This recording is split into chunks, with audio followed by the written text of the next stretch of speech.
At 65, she follows a home workout so effective that people often guess she's much younger. This routine quietly changes her body day by day without trends or complicated steps. So what does she actually do? And why does it work so well? It starts with something most people ignore: the warm-up. They walk into their workout cold, muscles tight, joints stiff, and jump straight into squats or lunges. Then they wonder why their knee hurts or their back feels off for 2 days. But she doesn't do that. At 65, she knows better. Every session starts the same way: 5 to 7 minutes of slow, deliberate movement that wakes her body up without shocking it. She begins with neck circles. Standing in her living room, feet shoulder-width apart, she drops her chin toward her chest and rolls her head gently to the right, then back, then left, then forward again. It's not fast. It's not aggressive. Just a smooth, controlled circle that loosens the muscles that hold tension all day. She does 10 circles in each direction. Most people don't realize how much stress accumulates in the neck from hours of looking down at phones or hunching over computers. Then come shoulder rolls. She lifts both shoulders up toward her ears, pulls them back, and lets them drop down. Forward 10 times, backward 10 times. This movement lubricates the shoulder joint. As we age, our joints produce less synovial fluid, the slippery stuff that keeps bones from grinding together. Rolling the shoulders encourages that fluid to spread, reducing stiffness. It's a small movement that creates significant relief throughout the day. Next are hip circles. She places her hands on her hips and rotates them in wide, slow circles. 10 one way, 10 the other. This wakes up the largest joint in the body, the one that controls almost every lower body movement. Tight hips lead to back pain, knee problems, and that stiff walk that ages people. The circular motion reminds the joint of its full range of motion. After hips, she marches in place for 1 to 2 minutes. Knees come up, arms swing naturally, breathing stays steady. This is where her body temperature starts to rise. Cold muscles snap easily. Warm muscles stretch and contract without injury. The marching also pushes fresh blood through her system. More oxygen to her muscles, her organs, and her skin. Her face begins to flush slightly, a sign that circulation is improving. She finishes with ankle rotations. 1 foot off the ground, she rotates the ankle in slow circles, 10 clockwise, 10 counterclockwise. Then the other foot. Strong, mobile ankles improve balance, prevent falls, and keep walking smooth. These small joints bear the weight of every step we take. They deserve attention. The whole warm-up takes less than 10 minutes. Her joints are lubricated. Her muscles are warm. Her blood is moving. And now her body is prepared for the real work. Strong legs are not optional after 60. Walk into any nursing home and you'll see what happens when leg strength disappears.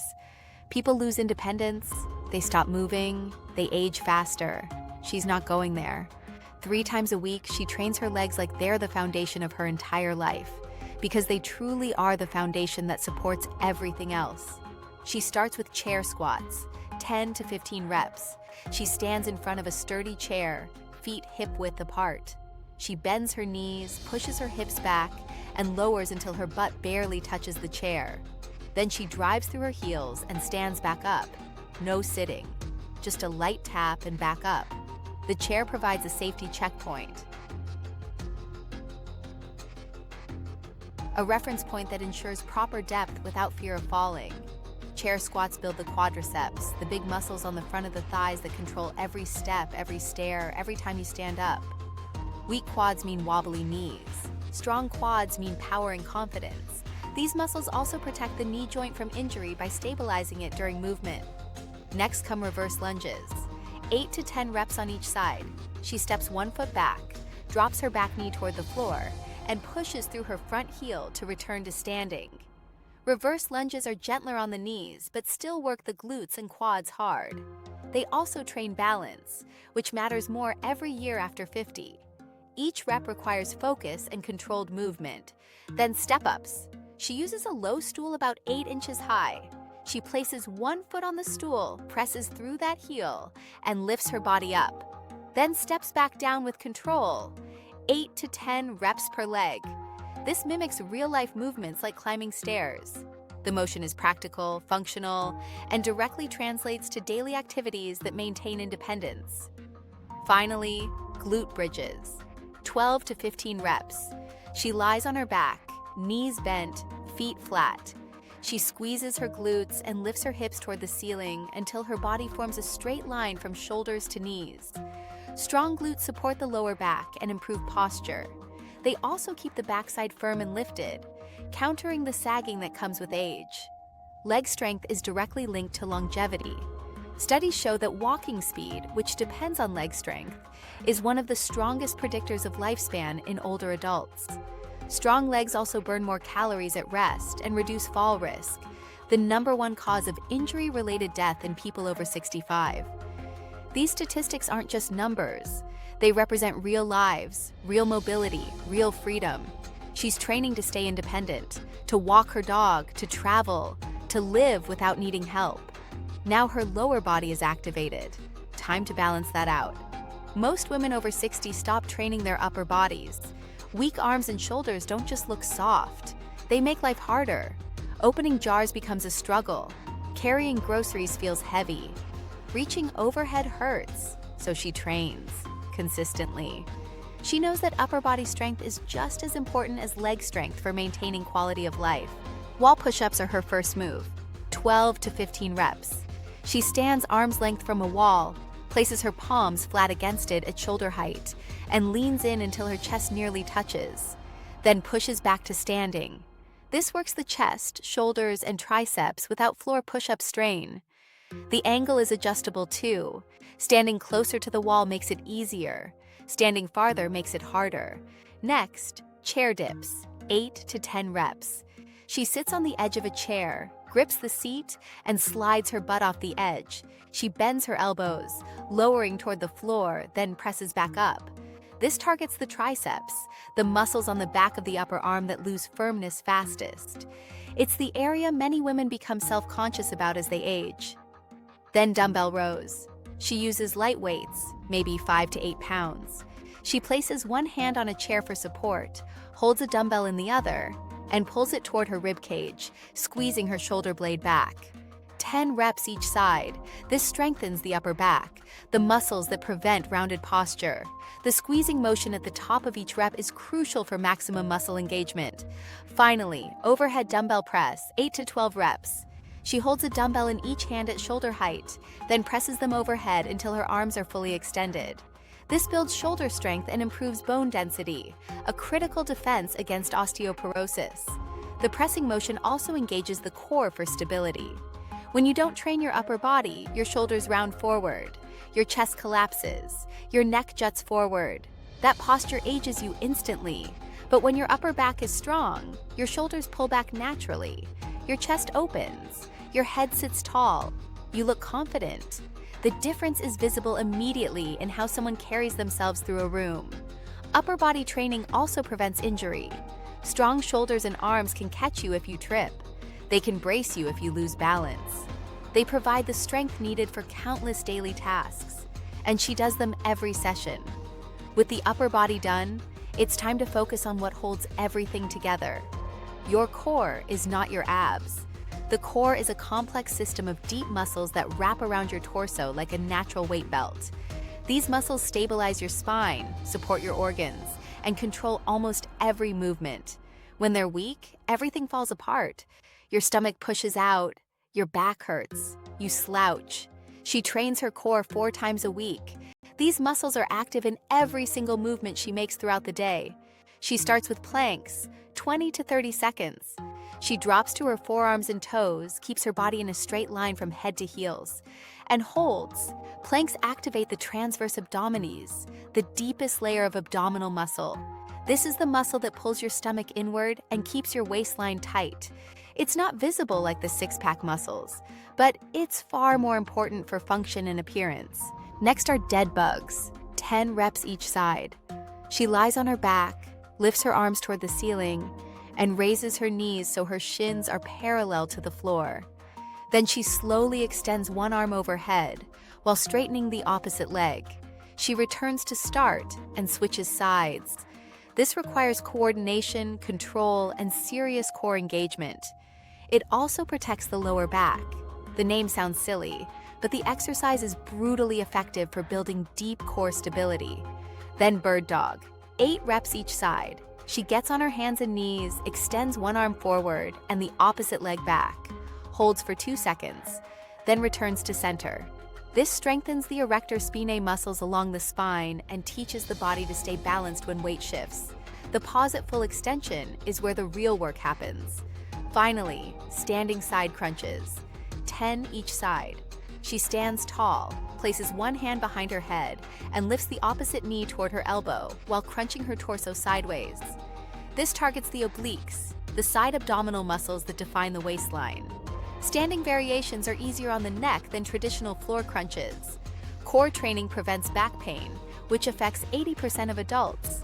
It improves balance by creating a stable center of gravity. It enhances breathing efficiency. And it keeps the stomach flat by pulling the muscles inward, not by shrinking fat. The pulling action creates the appearance of a flatter midsection even without weight loss. Weak cores lead to compensatory patterns. Other muscles take over. Hip flexors get tight. Lower back gets overworked. Shoulders hunch forward. The body finds ways to compensate, but those compensations create new problems down the line. Her core is solid, her posture is tall, her spine is supported, and now she's ready to push her heart rate up. Cardio doesn't mean running for an hour. At 65, her cardio looks different. Short, intense enough to matter, gentle enough to protect her joints. She does 2 to 3 rounds of 30 to 45-second bursts. The goal is to spike her heart rate, flood her body with oxygen-rich blood, then recover.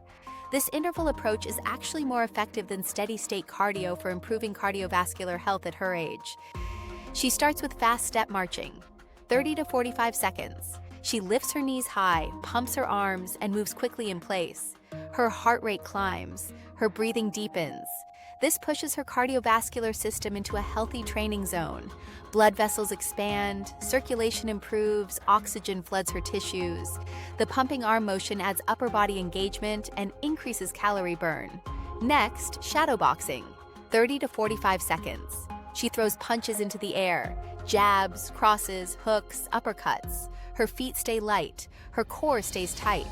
Shadow boxing engages the entire body. It elevates heart rate quickly and builds coordination. The twisting motion from the punches also works the obliques and improves rotational power. Then low-impact jumping jacks, 30 seconds. Instead of jumping, she steps one foot out to the side while raising her arms overhead, then brings it back to center. No impact, no stress on the knees, but her heart still works. The stepping version provides the same cardiovascular benefits without the joint pounding that can cause problems later. She repeats this circuit 2 to 3 times with minimal rest. Total time? Less than 10 minutes. But the benefits are significant. Her heart gets stronger, her lungs get more efficient, her blood vessels stay flexible, and her skin glows.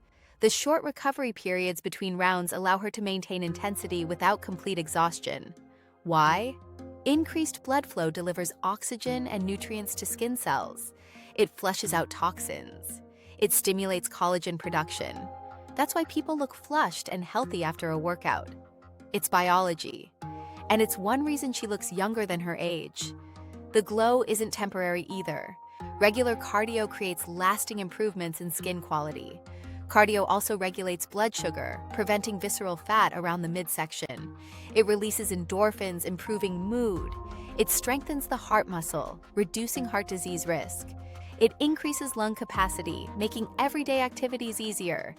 These adaptations happen gradually, but compound over time. She's training for life, for energy, for vitality. Cardio done. Now it's time to make sure she stays steady on her feet. Balance is one of those things you don't think about until it's gone. Kids have it naturally. But somewhere after 50, balance starts to slip. Slowly, quietly. Until one day you wobble getting out of the shower or stumble on uneven ground. She's not waiting for that day.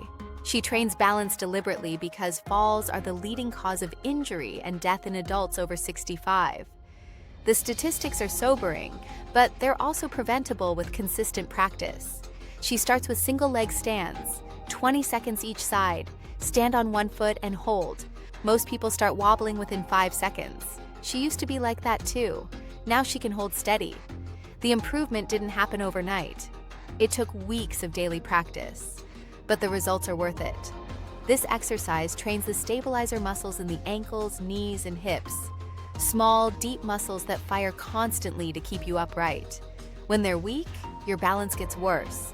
When they're strong, you move confidently. These muscles also fatigue quickly, which is why balance training feels harder than it looks. Next, heel-to-toe walk.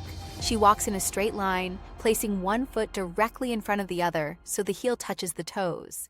10 to 12 steps forward. Then she turns and walks back. This challenges dynamic balance, the kind you need when moving. It also improves coordination between her eyes, inner ear, and muscles. The 3 systems must work together seamlessly to maintain balance. Then standing leg lifts. She stands tall, holds a chair lightly, and lifts one leg out to the side. Holds for 2 seconds. Lowers with control. 10 reps. Then the leg lifts to the back. These strengthen the hip muscles that stabilize the pelvis and prevent swaying. The controlled lowering phase is just as important as the lifting phase. When balance training is ignored, reaction time slows. Confidence drops. People avoid activities that challenge their balance. They stop hiking. They stop dancing. Their world gets smaller. But when balance improves, confidence comes back. The mental shift is just as significant as the physical improvement. Studies show that balance training can reduce fall risk by 30 to 40%. Falls lead to broken hips, traumatic brain injuries, and loss of independence. 1/3 of adults who break a hip never return to their previous mobility level. These aren't just abstract risks. They're real consequences that reshape lives. Her nervous system is sharp. Her muscles are coordinated. Her body responds the way it should. And now it's time to bring everything back down. Most people finish their workout and walk away, but she doesn't do that. After 30 to 40 minutes of contracting muscles and pushing joints, her body needs time to return to baseline. Skipping the cool down means tight muscles, lingering soreness, and stiff joints. She stretches every time. The cool down is when her body begins the recovery process that allows her to train again in 2 days. She starts with a hamstring stretch, 30 seconds each leg. She sits on the floor, extends one leg straight, bends the other knee, and reaches forward toward the extended foot. She doesn't bounce. She just breathes and lets gravity work. Tight hamstrings pull on the pelvis and flatten the natural curve of the lower back. Flexible hamstrings keep the pelvis neutral. The breathing is crucial. Deep breaths signal the nervous system to relax. Next, hip flexor stretch. 30 seconds each side. She steps into a lunge position, drops her back knee to the floor, and shifts her hips forward until she feels a stretch. Hip flexors get tight from sitting. Tight hip flexors pull the pelvis forward, creating an exaggerated arch in the lower back. Stretching them restores alignment. This stretch also opens up the front of the hip, an area that holds significant tension. Then chest opening stretch. She stands in a doorway, places her forearms on the doorframe, and leans forward gently. 30 seconds. This counteracts forward shoulder posture from sitting, driving, and looking at screens. It opens the chest and helps maintain tall posture. The stretch creates space in the chest cavity, which improves breathing capacity. Finally, calf stretch. She stands facing a wall, places her hands on it, steps one foot back, and presses the back heel into the floor. 30 seconds each side. Tight calves restrict ankle mobility, which affects walking mechanics. Flexible calves allow for a full range of motion in every step, making movement more efficient. Flexibility training prevents the stiffness that builds with age. Muscles naturally shorten and tighten over time. Stretching keeps muscles long, supple, and responsive. It reduces soreness by flushing out metabolic waste. It speeds recovery. The time invested in stretching pays dividends in how she feels the next day. Flexible people move gracefully. They bend down without difficulty. They reach overhead without strain. They twist without feeling locked up. Movement becomes fluid rather than mechanical. She holds each stretch. She breathes deeply. She lets her muscles relax. And when she stands up, her body feels light, loose, and ready for whatever comes next.